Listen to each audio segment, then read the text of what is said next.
easy valve decarboning. I don't know if you can see the vapors going in there.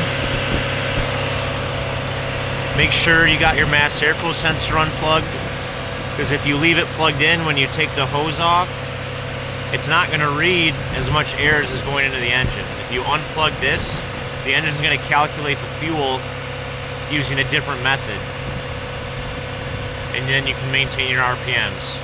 Just get a simple personal fogger. You don't need to turn the fan on. Just make sure the vapors are going in.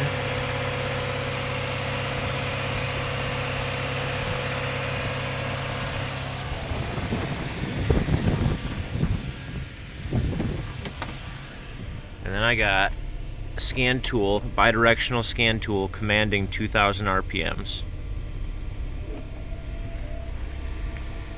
You could just put something on the gas pedal. That does work.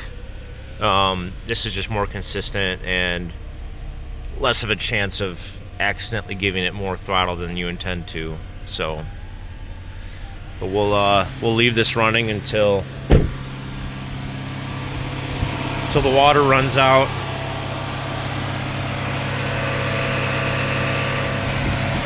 And then maybe do another run or two.